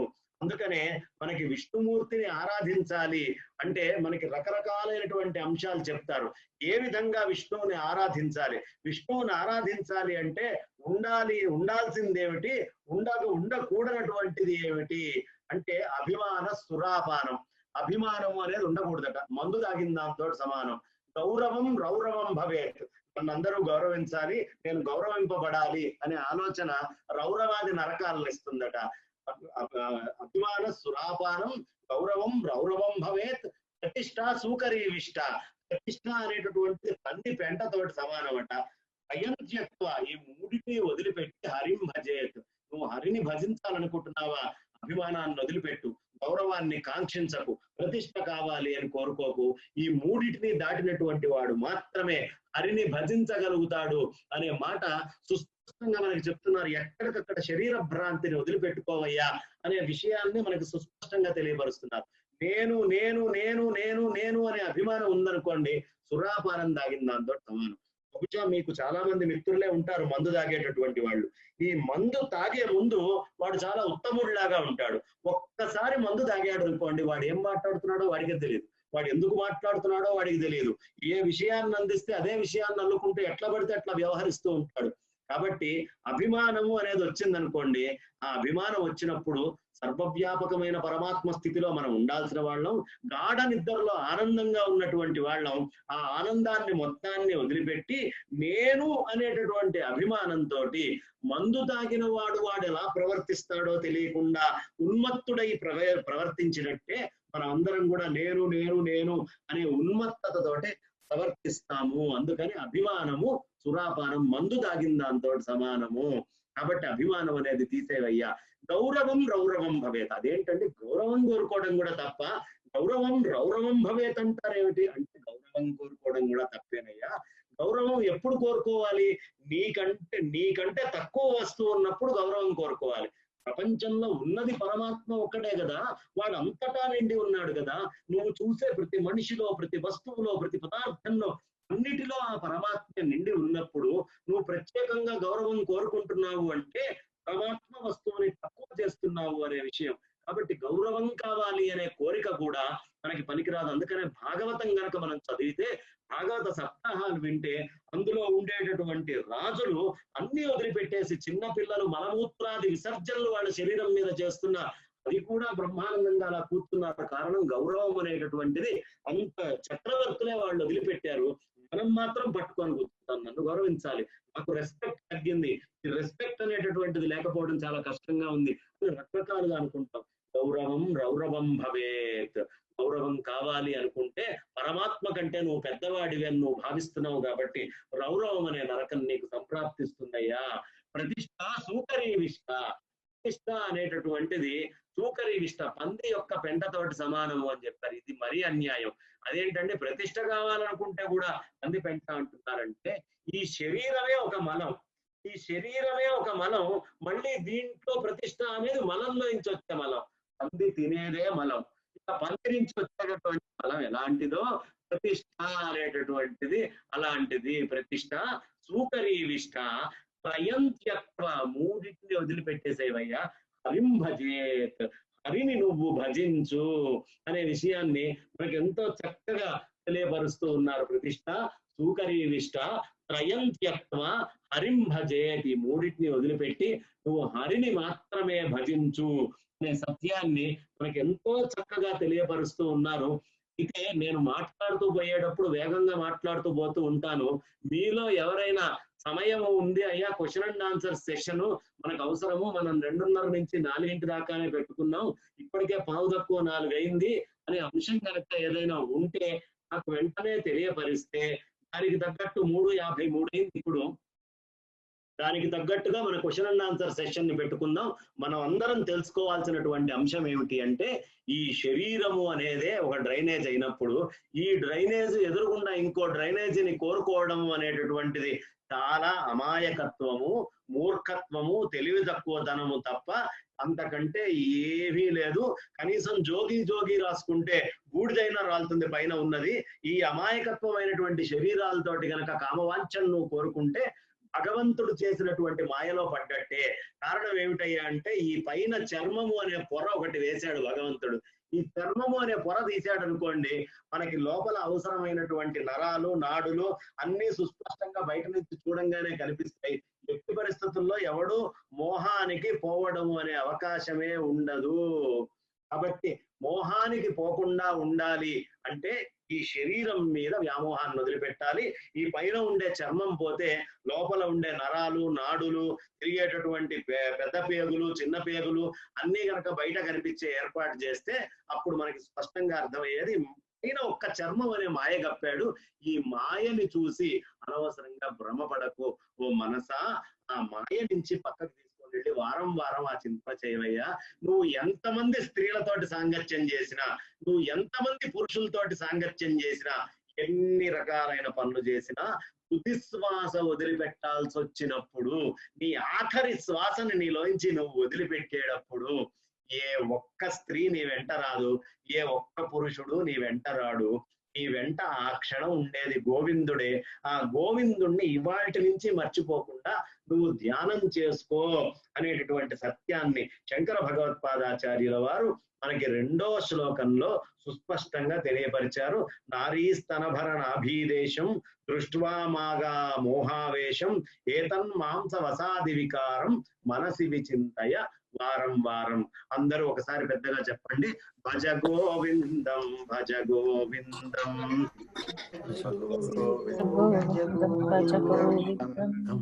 గోవిందం భజ మూఢమతే ప్రాప్తే సన్నిహితే కాలే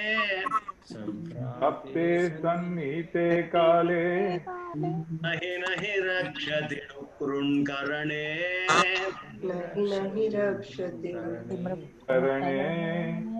భజ గోవిందం భజ గోవిందం భజ గోవిందం భజ గోవిందం గోవిందం భజ మూఢమతే గోవిందం భజ మూఢమతే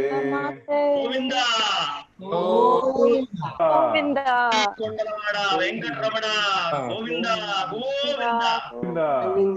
గోవింద అని చెబుతూ ప్రస్తుతానికి ఇవాల్టికి ఉపన్యాసంలో నా వాణికి విరామాన్ని ఇస్తున్నాను. ఎవరైనా ఏదైనా అడగదలుచుకుంటే ఖచ్చితంగా అడగచ్చు. నాకు తెలిసిందైతే వెంటనే చెప్తాను, తెలియందైతే తెలుసుకొని చెప్తాను. తప్పకుండా గురుగారు. తప్పకుండా గురుగారు కొన్ని ప్రశ్నలు వచ్చాయి గురుగారు మనకి క్వశ్చన్ అండ్ ఆన్సర్స్ ప్యానెల్లో. మొదటిగా నాగేంద్ర పిడపర్తి గారు ఒక ప్రశ్న అడిగారు. నాగేంద్ర గారు కొంచెం మీరు అన్మ్యూట్ చేసుకుని కొంచెం ప్రశ్న అడగవలసిందే కోరుతున్నాను. నమస్కారం గురువు గారు. నమస్కారం అండి. భజ గోవిందంలో 20వ శ్లోకంలోని శంకర భగవత్పాదుల వారు భగవద్గీత మహాత్మ్యం గురించి ప్రస్తావించారు. ఆ ప్రస్తావన వెనకాల ఆంతర్యం ఏమైనా చెప్పగలరా కొంచెం? అంటే అది ఇప్పుడే చెప్పనా, తినబోతు రుచి రేపు ఆ శ్లోకం వచ్చినప్పుడు చెప్పమంటారా? చెప్పినా పర్వాలేదండి. ఆ శ్లోకం వచ్చినప్పుడు అది మాట్లాడుకుందాం. తప్పకుండా. జ్ఞేయం గీత నామ సహస్రం జ్ఞేయం శ్రీపతి రూపమజస్రం అని ఒకటి చెప్పారు. భగవద్గీత కించిదీత గంగాజల లవ కణికాపీత అని 2 చెప్పారు. ఈ రెండింటిని ఆ సందర్భం వచ్చినప్పుడు ఉటంకించుకుందాం. తప్పకుండా. ఒకవేళ సందర్భం రాలేదనుకోండి, చివరి రోజు మీరు అప్పటికప్పుడు నన్ను అడిగినా నేను దాని గురించి చెప్తాను. తప్పకుండానండి. మనకి ఇంకొక 3 నిమిషాలు ఉంది గురుగారు. సో ఇంకొక 2 ప్రశ్నలు తీసుకున్నామండి. తప్పకుండా. శర్మ గారు ఒక ప్రశ్న చేశారండి. శర్మ గారు ఏంటంటే ఆయన అన్నారు, ధర్మం కూలిపోతే అగ్ని వాయువు ఇతర పంచభూతాలు దెబ్బతింటాయని మీరు సెలవిచ్చారు. మరి కొంతమంది అధర్మంగా ప్రవర్తిస్తుంటారు కదా, మరి మనకు ఇబ్బంది మరియు ధర్మానికి ఇబ్బంది కలిగిస్తున్నారు. మరి దీన్ని ఎలా ఎదుర్కోవాలి అని ఆయన ప్రశ్న అండి. ముందు నేను చెప్పలా, చతురోదాయాదౌ ధన ధర్మ అగ్ని నృప తస్కరః అని ఉపనిషత్తు చెప్పింది. కాబట్టి ఇది నేను చెప్పినటువంటి మాట కాదు. తర్వాత 2వ విషయము, మనం ఏదో అనుకుంటున్నాం అధర్మం ప్రవర్తించేటటువంటి వాడు ప్రవర్తిస్తున్నాడు, నేను ఇబ్బంది పడుతున్నాను అని. జన్మాంతర సుకృతంలో వాడు అధర్మం చేసేటటువంటి తెచ్చుకున్నాడు, వాడి నుంచి అధర్మం అనుభవించేటటువంటి స్థితిని మనం తెచ్చుకున్నాము. వాడు చేసినటువంటి దాన్ని వాడు ఖచ్చితంగా అనుభవించాలి. ఇవాళ దాన్ని ప్రతిఘటించడానికి మీరు భగవంతుడు అనేటటువంటి ఆ సర్వవ్యాపక సత్తా పరమాత్మ చైతన్యాన్ని ఒక్కసారి గనక నిష్కల్మషంగా హృదయంలో పెట్టుకుంటే దానికి అవసరమైన సమాధానాన్ని పరమాత్ముడే మీ శరీరం నుంచి బయటకు అందజేస్తాడు. కాబట్టి చేసేది ఏది, మనం చేసేది ఏది లేదు. మనం చేసేది ఆయనకి భక్తులమై ఆయనకి పరిపూర్ణంగా అప్పగించుకుంటే చెయ్యాల్సినటువంటి పనిని ఆయన చేసుకుంటాడు. ఈ శరీరాన్ని ఆయనకు అర్పించండి అయ్యా, అధర్మం జరుగుతోంది, ఇది నాది కాదు, నాహందేహో నేను కాదయ్యా, ఇందులో ఉన్నది నువ్వే, కాబట్టి ఏది ఉత్తమమో అదే చేసుకో, నాకు సంబంధం లేదు. దాన్ని అంటకుండా ఉండగలిగితే దానికి అవసరమైన సమాధానాలన్నీ అవే చేరుతాయి. కానీ అది నాకు జరుగుతోంది అనుకుంటే నేను అనే భావం వచ్చింది కాబట్టి దాన్ని అనుభవించాలి. దాని కష్టాలు, దాని యొక్క సుఖాలు, బాధ్యతలు అన్ని ప్రధానంగా మనవే అవుతాయి. ఒక నిమిషం ఉందండి, ఇంకొక ప్రశ్న తీసుకుందాము. చెరువు గారు రాస్తున్నారండి, ఇంకొక ప్రశ్న అడుగుతున్నారు. చెరువు గారు మీరు అన్మ్యూట్ చేసుకుని మీ క్వశ్చన్ అడతారండి. నమస్కారం గురుగారు, నా పేరు శివయ్య చెరువు. నమస్కారం అండి. నమస్కారం అండి.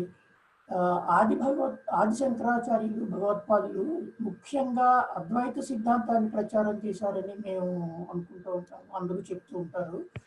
కానీ అదే విధంగా ఆయన ద్వైతపరంగా భగవంతుడిని, గోవిందుడిని కానీ, విష్ణువుని కానీ, అమ్మవారిని కానీ స్తోత్రాలు చేస్తూ కూడా బోర్డని రాశారు. సో అంత కన్ఫ్యూజింగ్గా ఉంటుంది. ఒక విధంగా ఆ విధంగా చెప్తారు, ఒకసారి ఈ విధంగా చెప్తారు. ఎలాగా మనం రికన్సైల్ చేయాలి, ఎలా సమన్వయం చేసుకోవాలి? ఇప్పుడు ఇది ఒక చెంబు ఉందండి. ఈ చెంబును చూస్తున్నారు కదా మీరు. ఈ చెంబు లోపలంతా ఖాళీ ఉంది. ఈ చెంబు లోపల మొత్తము ఖాళీగా ఉంది. ఇందులో నేను వేలు పెట్టాను. వేలు పెట్టినప్పుడు ఇది ఏం చూపిస్తోంది? చెంబు లోపల ఉన్నటువంటి ఖాళీని చూపిస్తుంది. ఈ చెంబు లోపల ఖాళీ గురించి నేను మాట్లాడేటప్పుడు చెంబులో పెట్టాల్సినటువంటి వస్తువులు ఏం పెడుతున్నాను, నీళ్ళు అయితే ఎలా, దాంట్లో ఇంకొక వస్తువు పెడితే, సాలిడ్ పెడితే ఎలా అని ఓన్లీ ఈ స్పేస్ కే పర్మిట్ అయి మాట్లాడతాము. కానీ మాట్లాడుతోంది స్పేస్ గురించే. ఉన్నట్టుండి ఈ చెంబుని ఇక్కడి నుంచి తీసేసాను అనుకోండి, నా రూమ్ లో ఉండేటటువంటి స్పేస్ మొత్తాన్ని ఇదే వేలు చూపిస్తోంది. ఇదే రూమ్ లో స్పేస్ లో ఏం పెట్టచ్చు అని మాట్లాడతాము. కానీ ఆ రూమ్ కు ఉండేటటువంటి వాల్స్ అన్నిటినీ తీసేసామనుకోండి, అనంతమైనటువంటి ఆకాశాన్ని అది చూపిస్తుంది. అనంతమైన ఆకాశాన్ని గురించి మాట్లాడతాం. అలా శంకరులు ఏ స్థాయిలో ఉన్న వాళ్ళకి, అంటే చెంబులో స్పేస్ ని చూసుకోవాలనుకునే వాళ్ళకి ఆయన పరమాత్మ గురించే మాట్లాడుతూ ఈ చెంబులో వస్తువుల గురించి చెప్పారు. చెంబు తీస్తే రూము స్థాయి వస్తువులు, అంటే అవసరమైనటువంటి ఉత్గ్రంథాలన్నిటినీ కూడా ఆ రెండో స్థాయిలో వారు అందించడం జరిగింది. ఇంకా అనంతాకాశం ఈ గోడలు కూడా తీస్తే బ్రహ్మసూత్రాలకు సంబంధించింది కూడా చెప్పారు. అందుకనే శంకరులని శృతి స్మృతి పురాణానాం ఆలయం అంటాము. శృతులకి, స్మృతులకి, పురాణాలకి వారు ఎప్పుడు చెప్పినా ఆత్మతత్వం గురించే చెప్పారు. ఆ ఆత్మతత్వంలో మీరుండే స్థితి ఈ చెంబులోదే, ఆ గోడలోదే, అనంతమైనటువంటి ఆకాశంలోదే అన్నదాన్ని బట్టి వారి సాహిత్యాన్ని మనం అవగాహన చేసుకుంటూ ఉండాలి. ద్వైతం అంటేనే రెండు లేవు అని, రెండు లేనప్పుడు ఆయన ఏది చెప్పినా అదే. చాలా థ్యాంక్స్ అండి. ఇంకొక క్వశ్చన్ సార్, మాకు ఈ రెండు శ్లోకాలకి కొంచెం యాక్చువల్ టెక్స్ట్ కావాలి. కుదిరితే కనుక అభిమానం, అదే అభిమాన సురాపానం అనేది ఒకటి. నేను ఒక పని చేస్తాను. మన ముఖ్యులు ఎవరైనా నాకు రేపు ఫోన్ చేసినప్పుడు నేను మౌఖికంగా చెప్తాను, రికార్డ్ చేసుకొని దాన్ని మీరు ట్రాన్స్క్రైబ్ చేసి నాకు రైట్ లేదా చూపించేస్తే ఫైనల్ అయిపోతుంది. అది అందరికీ అందుతుంది. అలాగే కళేబరం, మూత్రపురీష అని కూడా చెప్పారు, రెండు కూడా. అవునండి. అమేధ్య పూర్ణ క్రిమిజాల సంకులం స్వభావ దుర్గంధం అశేషమద్భుతం కళేబరం మూత్రపురీష భాజనం రమంతి మూఢాహ విరమంతి పండితాహ. ఇప్పుడు నేను చెప్పింది బహుశా రికార్డ్ చేసినట్టున్నారు. మీరు రికార్డ్ చేసిన దాన్నైనా ట్రాన్స్క్రైబ్ చేసుకోండి. అక్షర దోషాలు ఏవైనా ఉంటే నేను చెప్తాను. ఇవి దేంట్లోంచి అండి? మీరు కళేబరం మూత్ర పురుష అదే దేంట్లో? అది ఇది వచ్చేసి రంభా సుఖ సంవాదం అని. ఆ రంభాను సుకుడు ఇద్దరు మాట్లాడుకుంటూ ఉన్న సందర్భంలో అక్కడ గ్రంథంలో, ఇది నా చిన్న వయసులో చదివాను. ఇప్పుడు ఆ రంభా సుఖ సంవాదం అనేది దొరకట్ల. తర్వాత నేను చాలా ప్రయత్నం చేశాను. ఆ రంభా సుఖ సంవాదంలో అమేధ్య పూర్ణ క్రిమిజాల సంకులం అనేటువంటిది ఉంది. ఓకే. ఎందుకంటే ఈ క్రిమిజాల సంకులం అనేది చాలా గొప్ప విశేషం యాక్చువల్గా. ఎందుకంటే అది ఈ మధ్య వీళ్ళు శరీరం మీద ఇన్ని క్రిమిలాలు ఉన్నాయి, కాలనీ ఆఫ్ బ్యాక్టీరియా అంటారు. ఇప్పుడు చర్మం అంతా కాలనీ ఆఫ్ బ్యాక్టీరియా అంటారు. సో ఇది సో ఇట్స్ వెరీ ఇంపార్టెంట్. ఎన్నో వేల సంవత్సరాల క్రితమే మన ఋషులు ఇవన్నీ దర్శించారు. ఆయుర్వేదంలో కూడా ఏ క్రిములకు ఏ విధానమైనవి చెప్పాలి, ఆగంతుక వ్యాధులు ఏమిటి, నిజ వ్యాధులు ఏమిటి అనేది చరక సంహితలో కూడా మనకి ప్రత్యేకంగా ఈ బ్యాక్టీరియా మీద మాట్లాడటం కూడా జరిగిందండి. వాగ్భటుడు కూడా చెప్పాడు. గురుగారు, చతురౌదాయాదో ఆ శ్లోకం, అది ప్రస్తావన ఎక్కడ రిఫరెన్స్ అండి? అది ఇది ఒక ఉపనిషత్తులో నేను చదివానండి రిఫరెన్స్. అది మూల శ్లోకం ఎక్కడ అనేది నాకు తెలియదు. ఉపనిషత్తులో ఒక తాత్పర్యం రాస్తూ ఈ శ్లోకాన్ని ఉటంకించారు. చాలా బాగుందని నేను దాన్ని అప్పటికప్పుడు నేర్చుకున్నాను. ఈ శ్లోకాన్ని తర్వాత పెద్దలు చాలా మంది ఉటంకిస్తున్నప్పుడు కూడా విన్నాను, కానీ మూలం ఎక్కడ అని నేను చూడలేదు.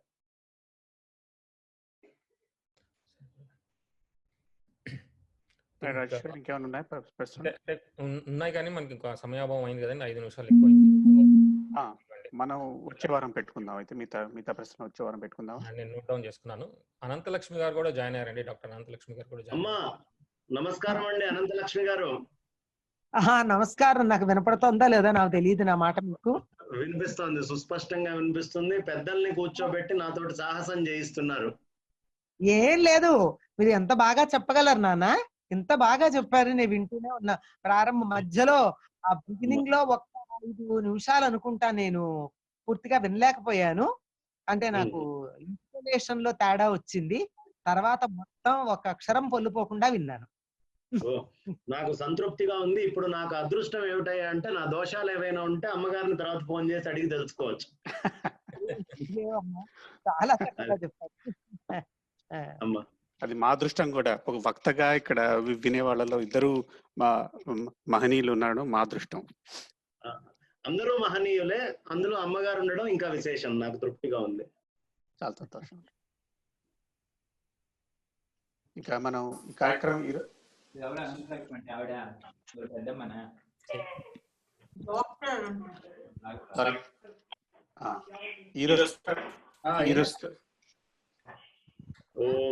అయిపోయిందండి. ఈరోజు కార్యక్రమం ముగిద్దాం. వీర్యంకర భావహై తేజస్వినావధీతమస్తు మా విద్విషావహై. ఓం శాంతి శాంతి శాంతి. కల్పతరుం వందే. హరి ఓం తత్సత్. మళ్ళీ వచ్చే వారం మళ్ళీ కలుసుకుందాం. స్వస్తి ప్రజాభ్య పరిపాలయంతాం న్యాయేన మార్గేణ మహిం మహిషాః గోబ్రాహ్మణేభ్యః శుభమస్తు నిత్యం. లోకాః సమస్తాః సుఖినో భవంతు. కాలే వర్షతు పర్జన్యః పృథివీ సస్యశాలినీ. దేశే బ్రాహ్మణాః సంతు నిర్భయాః.